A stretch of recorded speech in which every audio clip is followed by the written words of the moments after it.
1,00,000 మంది శివభక్తులతో కలిసి మహారుద్రాక్ష పూజలో పాల్గొనండి. వెంటనే కాల్ చేసి మీ పేరును నమోదు చేసుకోండి. నమస్తే, welcome back to Suman TV. Present మనతో పాటు ఉన్నారు TEDx speaker, legendary award winner in real estate, realtor oxygen founder and CEO doctor Nandi Rameshwar Rao గారు. నమస్తే సార్. నమస్తే అమ్మ. సార్, రెరా రూల్స్ గురించి మాట్లాడుకుంటే చాలా వీడియోలో మీరు చెప్పారు. అయితే ఇక్కడ నా డౌట్ ఏంటంటే, ఒక ఫ్లాట్ తీసుకున్నాం అనుకోండి, అది మన చేతికి రాకుండానే బిల్డర్ మనకి ఇంకా హ్యాండ్ అవుట్ చేయకుండానే మనం ఈఎంఐలు కడుతూ ఉంటాం. మరి అప్పుడు వారు కనుక టైంకి మనకు చెప్పిన టైంకి ఫ్లాట్ ఇవ్వకపోతే ఈఎంఐ కట్టడం ఆపేయచ్చా?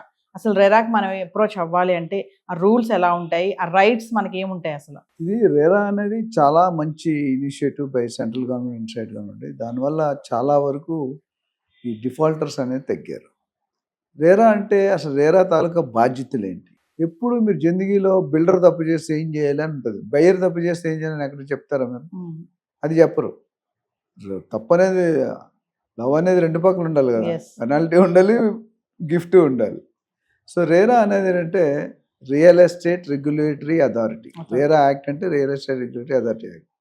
ఇది కొన్ని నిబంధనలు తీసుకొచ్చింది. ఒకప్పుడు మీరు చూసుకుంటే బిల్డింగ్స్ ఇలా వెళ్ళి పైన ఇలా కట్టేవారు, డీవియేషన్. ఇంకొన్ని రోజుల్లో బిల్డర్స్ డబ్బులు కలెక్ట్ చేసుకుని వారు సొంత అసెట్లు బిల్డ్ చేసుకున్నారు, లేదా వేరే ప్రాజెక్ట్ డైవర్ట్ చేశారు, లేదా వేరే పర్పస్ డైవర్ట్ చేశారు.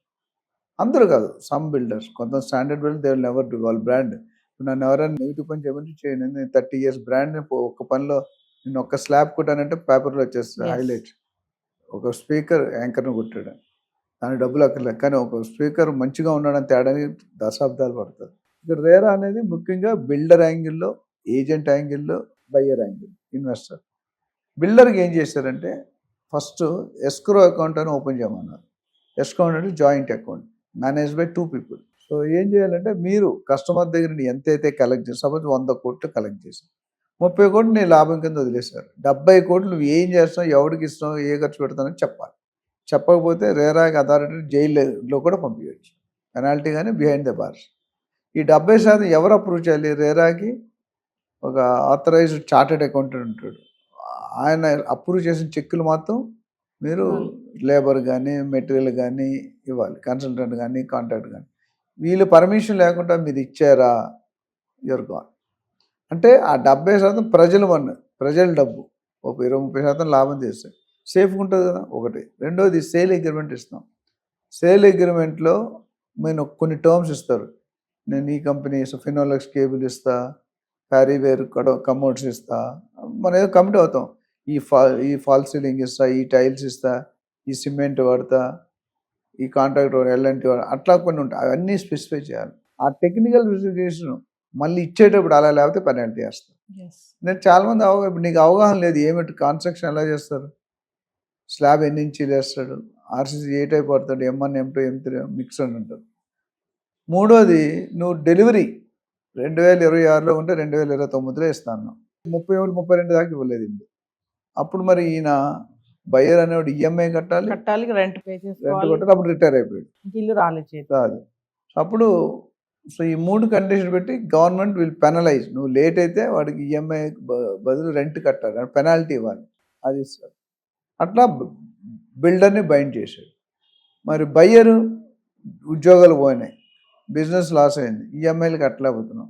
అప్పుడు builder can file A case on the buyer to RERA. ఇందా కేసులో buyer can file A case to RERA on builder. ఇప్పుడు రివర్స్, అది ఇంపార్టెంట్. అట్లానే ఏజెంట్ సర్వీస్ ఇస్తున్నారు. ఏజెంట్ సర్వీస్ తీసుకున్న తర్వాత మీరు వాడికి బ్రోకరేజ్ ఇవ్వలేదు, అప్పుడు ఏజెంట్ రెరా లైసెన్స్ ఉంటే కనుక మీరు రెరాకి ఫైన్ చేయొచ్చు. సారీ, బయ్యర్ని అదే సర్వీస్ డబ్బులు ఇవ్వలేదు, ప్రూఫ్ ఉండాలి. అట్లానే ఏజెంట్ మోసం చేశాడు, buyer can file A case on to RERA on agent. అంటే ముగ్గురికి ట్రయాంగిల్లో వస్తే ముగ్గురిని ఫిక్స్ చేశాడు. అంటే సార్ ఇప్పుడు ఫ్లాట్ టైంకి ఇవ్వలేదు, ఇతను ఈఎంఐ ఆపేయచ్చు కదా కట్టడం? ఆపేయంటే ఒక దాని సరైన ప్రూఫ్, డాక్యుమెంటేషన్ ఉండాలి.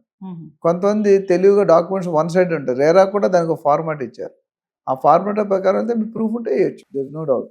రెరా ఇచ్చిన సమాధానంతో మీరు సంతృప్తి కాకపోతే రెరా పైన ఇంకోటి రెరా అప్లియేట్ అథారిటీ అని ఉంది, వాళ్ళకి మీరు కోర్టుకు వెళ్ళడానికి లేదు, డైరెక్ట్ దిగువ కోర్టుకి వెళ్ళడానికి లేదు. రెరా వీళ్ళిద్దరే. ఇప్పుడు లేటెస్ట్గా మూడోది ఏం పెట్టాడంటే గ్రీవియన్స్ అండ్ గైడెన్స్ సెల్. అంటే ఈ కేసులు బోల్డ్ ఉంటాయి కదా, కేసు డిస్కషన్ రిజల్ట్ రాకపోతే ఇది లేట్ అయిపోతుంది కదా. సో దానికి సపరేట్ బాడీని పెట్టారు అండర్ దీంట్లోనే. వాళ్ళ దగ్గర తక్షణమే మీకు రిజల్ట్ వస్తుంది, పరిష్కారం.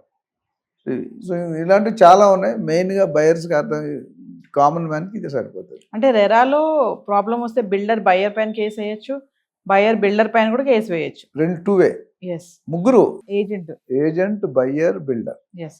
ముగ్గురు వేసుకో. సో ఫైనల్ ఒక విషయం చెప్పండి సార్, మనం ఒక ఫ్లాట్ తీసుకోవాలనుకున్నప్పుడు ఆ డాక్యుమెంట్స్ కానీ, ఇప్పుడు మీరు అన్నట్టుగా చాలా చెప్పారు, రెరా రైట్స్ కూడా చెప్తున్నారు, అంటే ఆ ఈఎంఐ ప్రాసెస్ కానీ, ఒక ఫ్లాట్ కొంటున్నాము అంటే ఏమేమి చూసుకోవాలి? ఇదేంటంటే ముఖ్యంగా ఫస్ట్ సొల్యూషన్ అంటే, నేను రియల్ ఎస్టేట్ అనుభవంతో చెప్తున్నాను, మీరు ఒక రియల్ ఎస్టేట్ అడ్వైజర్ని అపాయింట్, బాగా అనుభవం వ్యక్తి, 20-30 సంవత్సరాల అనుభవం వ్యక్తిని పెట్టుకుంటే మీకు కొంత ఫీజు ఉంటుంది.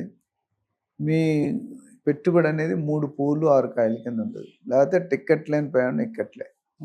సెకండ్, ఏజెంట్ పెట్టుకున్నప్పటికీ నాలా కన్వర్షన్ అయిందా లేదా, నాలా అంటే అగ్రికల్చర్ అంటే రెసిడెన్షియల్ కన్వర్షన్.